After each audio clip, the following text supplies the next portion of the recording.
네, 박수를 치다 마시는 것 같은데 다시 한번 우리 수고하셨습니다. 영광의 모습 돌리겠습니다. 네, 감사합니다. 제가 좀 전에 뒤를 돌아본 것은 화면이 뮤트가 안 돼 있으면 제 얼굴이 크게 나옵니다. 부담스럽습니다. 네. 사실 원래 얼굴이 작으신 분들은 별로 안 부담스러운데요. 저 같은 사람은 조금 부담스럽다는 생각이 들어서 쳐다보게 되었습니다.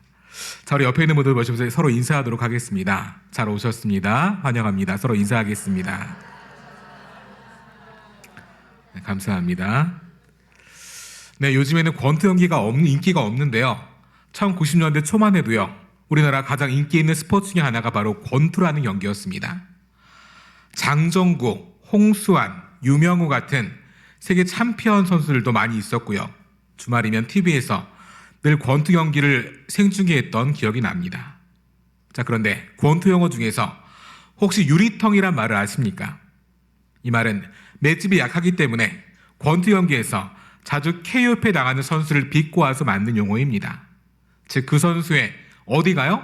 턱이 유리처럼 잘 깨어지고 약하다는 뜻입니다. 자, 그렇다면 왜 신체 중에서 여러 부위 중에서 유독 턱을 강조했습니까? 그 이유는요, 바로 턱이 우리의 급소이기 때문입니다. 다시 한번요. 턱이 어디라고요? 우리의 급소이기 때문입니다. 작은 충격이나 또한 자극이 턱에 가해지면 턱만 아픈 것이 아니라요, 신체 전체에 큰 영향을 미치게 됩니다. 특별히 우리 몸의 뇌신경은요, 크게 나누면 12개로 구분될 수 있는데 그 중에 9개가 바로 턱을 지난다고 얘기합니다. 자, 그러므로 턱은 머리 신경, 뇌신경에서 우리 몸 전신으로 이어지는 신경의 관문이라고 이야기할 수 있습니다. 그래서 턱에 충격이 가해지게 되면 그 충격이 뇌에 전달될 뿐만 아니라 우리 몸 전체의 신경의 흐름에 큰 혼란을 가져다주게 됩니다. 실제로 권투 경기에서 상대 선수들이 KO패를 당할 때를 보게 되면 대부분 턱을 제대로 맞았을 때라고 얘기합니다. 그렇기에 권투하는 선수들은 경기 내에 오른손 왼손을 동시에 들어가면서 방어를 하게 되는데 특별히 어디를 방어합니까? 네, 턱을 방어하게 됩니다. 턱을 그 어떤 부위보다 더 잘 방어하고 있다는 것을 보게 됩니다. 사랑하는 성도 여러분, 상대방을 쓰러뜨리기 위해서 치열하게 싸우는 권투 경기처럼 우리의 삶에는요, 우리를 시험하는 사단과 치열하게 싸워야 하는 영적 전쟁이 있습니다. 베드로전서 5장 8절 말씀입니다. 근신하라, 깨어라, 너희 대적마귀가 오는 사자같이 두루 다니며 삼킬 자를 찾나니. 사단은요, 항상 예수님의 제자된 우리들을 넘어뜨리고 쓰러뜨리려고 공격할 기회를 찾고 있습니다. 그렇다면 사단이 우리의 어느 부분을 공격할까요? 마치 권투 경기에서 급소인 턱을 맞으면 쓰러지는 것처럼 사단도 우리를 한 방에 쓰러뜨리기 위해서 공격하는 영적 급소가 있습니다. 그것은 바로 사람의 감정과 지식과 지혜, 모든 판단이 결정되는 우리의 마음인 것입니다. 자, 그래서요, 우리 주님은 이렇게 말씀하셨습니다. 모든 지킬 만한 것 중에서 우리의 마음을 지키라 라고 말씀하셨습니다. 왜냐하면 생명의 근원이 바로 마음에서부터 나기 때문입니다. 여러분은요, 가장 무섭고 치명적인 병이 무엇이라고 생각하십니까? 많은 분들이 암이나 아니면 에이즈 같은 결핍증을 찾기도 합니다. 또한 우리 육체를 병들게 하고 또한 죽게 만드는 것이 바로 가장 무서운 질병이라고 생각하는 분이 있으실 것입니다. 자, 그런데 이러한 질병보다 더 무섭고 치명적인 병이 있습니다. 그것이 무엇입니까? 그것은 바로 우리의 마음에 찾아오는 낙심이라는 병입니다. 우리 함께 따라해 보겠습니다. 낙심. 이 뜻이 뭘까요? 낙심은 마음이 무너지는 것을 말하는 것입니다.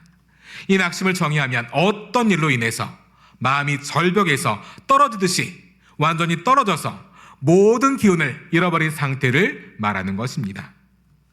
흔히 사람들은 삶의 소망을 잃어버리고 좌절을 경험할 때 낙심했다라고 말을 합니다. 자, 그렇다면 왜 낙심이요, 사람 가운데 그토록 치명적인 질병이 되는 것입니까? 낙심이라는 것은 마음으로부터 시작되는 병이지만 결국 우리 육체에도 영향을 미쳐서 여러 가지 질병과 함께 찾아오기 때문입니다.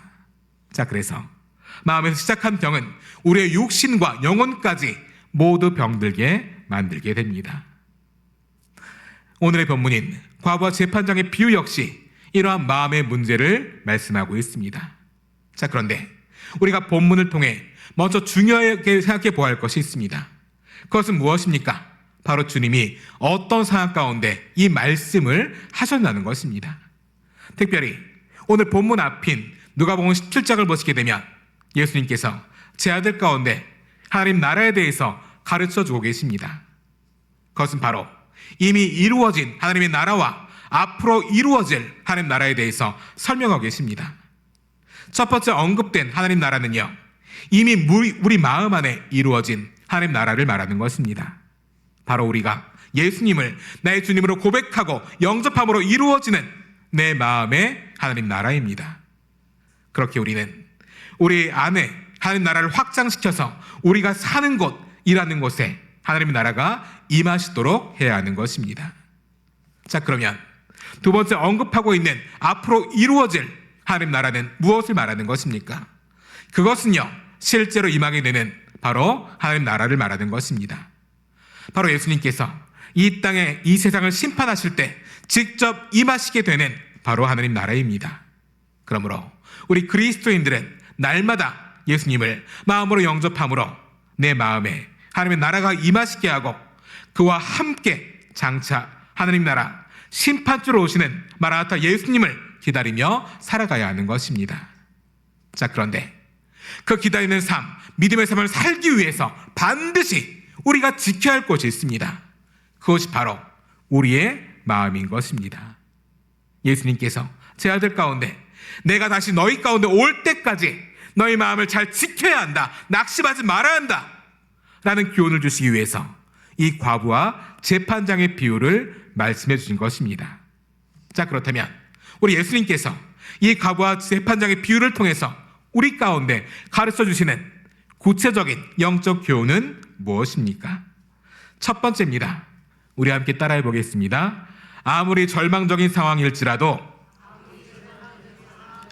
기도를 포기하지 말아야 합니다. 네, 굉장히 깁니다. 붙여서 한번 해보도록 하겠습니다. 여러분께서 얼마나 지혜로운지 한번 붙여서 해보겠습니다.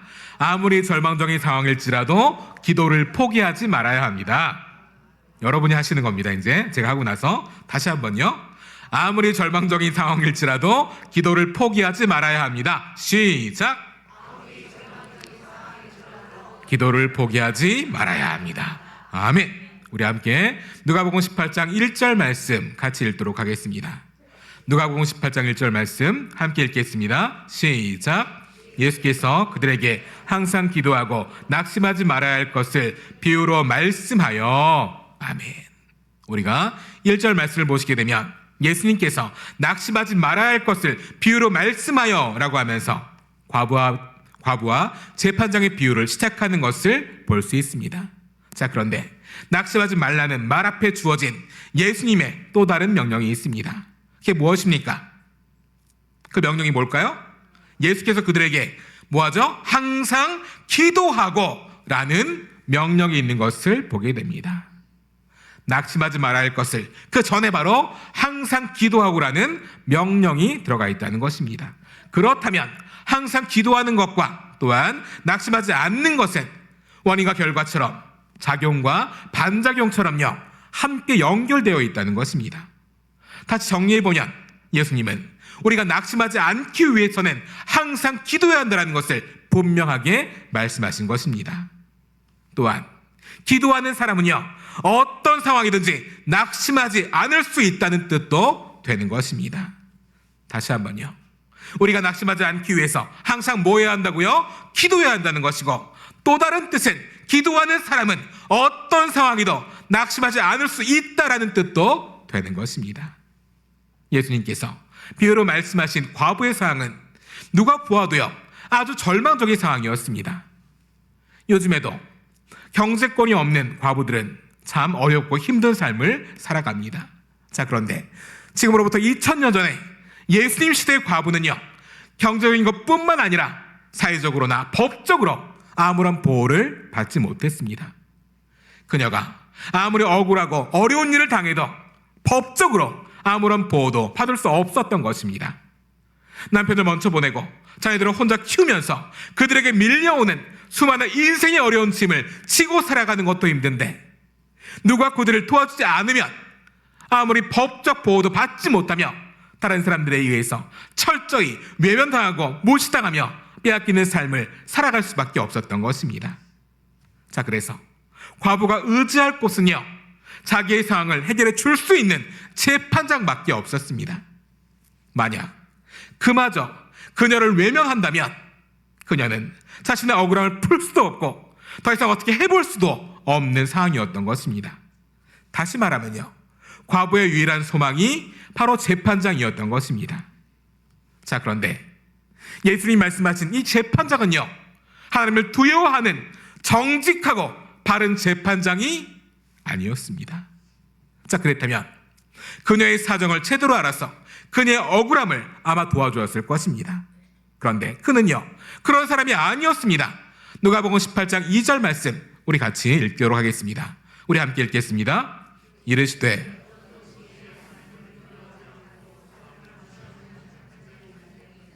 아멘. 뭐라고 합니까? 어떤 도시에 하나님을 두려워하지 않고 사람을 무시하는 한 재판장이 있다라고 말씀은 표현합니다. 두려워하지 않는 쓰인 헬라어 포브메노스란 말은요, 하나님에 대한 두려움, 경외함, 존경이라는 것에 대한 부정적인 모습을 의미하는 것입니다. 자, 그런데 이것이 단편적인 일시적인 것이 아니라 매 순간, 매 처소에서 그 하나님에 대한 존경도 두려움도 경외심도 없다라는 뜻이 되는 것입니다. 즉, 그는요, 앞으로 있을 하나님의 심판을 두려워하지 않는다는 뜻이 되는 것입니다. 이 문장으로 보아서 그는 하나님을 믿지 않는 이방인의 관리로 볼 수 있습니다. 당시에 로마의 지배 아래 살고 있던 유대인들 가운데 파견된 이방인의 관리는요, 어찌 보면 당연한 모습이었습니다. 그렇기에 그녀가 재판장을 찾아가도 아무런 소용이 없었습니다. 그는 특별히 이방인이었기 때문에 다른 유대인들의 사정이나 문제를 도와줄 필요가 없었습니다. 오히려 이방인 재판관이 유대인 과부의 간구를 들어준다는 것이 오히려 이상해 보일 수 있는 일이었습니다. 이런 상황은 과부 가운데 심히 절망적인 상황이었으며 누가 봐도 포기할 수밖에 없고 낙심할 수밖에 없는 상황이었습니다. 자, 그런데 과부는 어떻게 행동합니까? 그녀는 결코 포기하지 않았습니다. 우리 함께 따라해 보겠습니다. 그녀는 결코 포기하지 않았습니다. 네, 굉장히 중요한 말입니다. 그녀는 결코 포기하지 않았습니다. 이게 무슨 말이에요? 끝까지 재판장 가운데 찾아가서 자기의 억울함을 강구하게 됩니다. 모두가 안 될 것이라고 말합니다. 모두가 아니라고 말합니다. 그래도 그녀는 포기하지 않고 절망하지 않고 낙심하지 않고 끝까지 찾아가서 그녀의 억울함을 강구하게 됩니다. 바로 예수님은 이 과부의 처지를 통해서 우리 가운데 이렇게 교훈하고 계신 것입니다. 바로 내가 아무리 최악의 상황에 있을지라도, 아무리 어렵고 힘든 상황에 있을지라도, 너의 삶이 조금 더 나아질 기미가 보이지 않더라도 하나님께 간구하는 기도는 결코 포기하지 말라는 것입니다. 다시 한번, 하나님께 간구하는 기도는 결코 포기하지 말라는 것입니다. 결국 이방인 재판관을 변화시킨 것은 물론 하나님께서 그 마음에 두려움과 괴로움을 주심으로 그 마음이 돌이킨 것도 이유가 되지만 끝까지 포기하지 않는 과부의 행동이었습니다. 재판장은 과부의 모습을 통해 귀찮고 괴로운 마음에 결국 그녀의 정을 들어주었던 것입니다. 사랑하는 성도 여러분, 우리 오늘 말씀을 통해서 예수님께서 우리에게 주시는 교훈을 반드시 기억해야 합니다. 그것은 바로 무엇입니까? 우리가 간절히 기도함을 포기하지 않는다면 반드시 우리의 기도에 응답하신다는 사실입니다. 우리는요, 처음에 간절히 기도합니다. 주님, 주님이 아니시면 나를 도울 자가 없습니다. 지금 역사해 주시고 나를 도와주시고 내 가운데 해결의 은혜를 허락하여 주시옵소서. 바로 응답이 오면 참 좋겠습니다. 자, 그런데 어떻습니까? 시간이 흘러도 주님은 아무런 응답이 없습니다. 그리고 어느 정도의 시간이 지나서 응답이 이루어지지 않으면 결국 낙심하고 절망하며 기도를 포기합니다. 그러나 이러한 모습은요, 우리 주님께서 원하시는 모습이 아님을 분명히 기억할 수 있기를 간절히 원합니다. 지금 앞이 보이지 않고 절망적인 삶으로 인해서 낙담할 수 있으나 하나님은 우리의 기도를 들으시고 반드시 응답하실 것입니다. 끝까지 포기하지 않고 믿음으로 기도하는 것, 그것이 바로 우리 그리스도인들이 가져가는 바른 신앙의 모습인 것입니다. 그러므로 삶의 순간마다 낙심하는 마음이 내 안에 생길 때 바로 그 시간이 나를 기도의 자리로 부르는 하나님의 부르심인 것을 믿고 낙심하지 말고 늘 기도하며 오직 하나님의 역사하심을 의지함으로 하나님의 해결하심을 체험할 수 있는 저와 여러분들이 다 되시기를 주님의 이름으로 축원합니다. 두 번째입니다. 우리 함께 또 따라 하시는 겁니다. 하나님은 분명히 우리의 기도에 응답하십니다. 네, 좀 길긴 하지만 다시 붙여서 한번 해보도록 하겠습니다.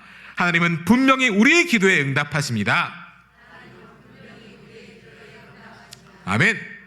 누가복음 18장 6절부터 7절까지 말씀 우리가 같이 읽도록 하겠습니다. 함께 읽겠습니다. 주께서 또 이르시되 불의한 재판장이 말한 것을 들으라. 하물며 하나님께서 그 밤낮 부르짖는 택하신 자들의 원한을 풀어주지 아니하시겠느냐?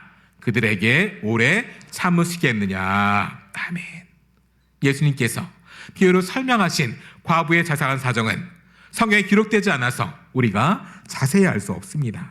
그러나 그녀가 포기하지 않고 자기의 사정을 불의한 이방인 재판관에게 끈질기게 간구했을 때 그가 귀찮았더라도 그녀의 요청에 응답하실 것이라고 분명하게 말씀하셨습니다. 그리고 나서 불의한 재판관과 하나님을 비교하며 말씀하셨습니다. 바로 불의한 재판관이라 할지라도 계속 간구하는 자에게 응답하는데 자비롭고 사랑이 많으신 우리 하나님이 우리의 기도를 듣기만 하고 계속 기도에 응답하시지 않고 참으시겠다는 그런 말씀을 우리 가운데 주시는 것입니다. 이것은요, 우리 하나님께서 우리의 기도에 반드시 응답하신다는 예수님 말씀입니다. 자, 그렇다면 우리 하나님께서 우리의 기도에 반드시 응답하시는 이유는 무엇입니까? 그것은요, 우리 하나님께서 우리의 아버지가 되시기 때문입니다. 따라해 보겠습니다. 하나님이 우리의 아버지가 되시기 때문입니다. 네, 하나님이 안 기뻐하실 것 같아요, 그렇죠? 당당히 선포하시기 바랍니다. 하나님이 우리의 아버지가 되시기 때문입니다. 아멘. 우리가 예수님을 구주로 믿기 전에 우리 하나님 사이는요, 알다시피 창조주와 피조물의 관계였습니다. 자, 그러나 예수님께서 우리의 모든 죄를 지고 십자가의 죽으심으로 우리의 죄를 대속하셨고 하나님은 예수님을 높여서 누구든지 예수님을 구주로 믿고 고백하는 자마다 하나님의 자녀가 되는 권세를 주셨으며 하나님의 나라를 선물로 주셨습니다. 그렇게 하나님과 예수님을 구주로 믿는 우리의 관계는요, 창조주와 피조물의 관계에서 아버지와 자녀의 관계로 변하게 된 것입니다. 사랑하는 성도 여러분, 우리 하나님은 우리를 너무나 사랑해서 하나밖에 없는 아들을 우리에게 주심으로 모든 죄를 대속하게 하셨고 우리를 하나님의 자녀로 삼아주신 사랑 많으신 분이십니다. 그런 분이 우리 아버지가 되시기에 우리가 걱정할 필요가 없는 것입니다. 아버지의 자식을 향한 사랑이 우리가 어떻게 이야기합니까? 아가페의 사랑, 무조건적인 사랑이라고 얘기합니다. 다시 한번요. 아버지, 부모님의 자식에 대한 사랑을 아가페의 사랑으로 얘기할 수 있는데요, 이것은 무조건적인 사랑입니다.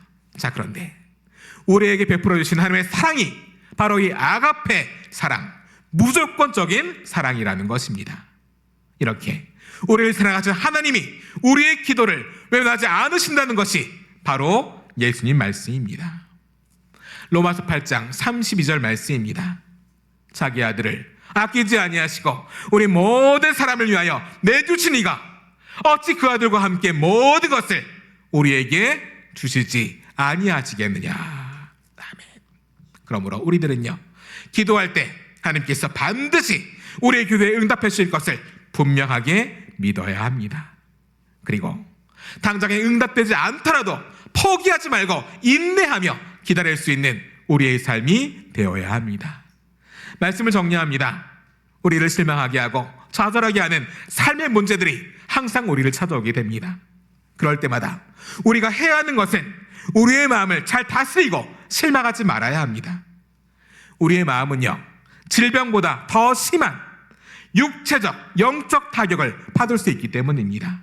그러므로 우리 그리스도인들은 우리를 낙심하게 만들어 넘어뜨리려고 하는 사단의 시험으로부터 승리할 수 있어야 합니다. 그러기 위해서 우리는 첫 번째, 아무리 절망적인 상황에도 기도를 포기하지 말아야 합니다.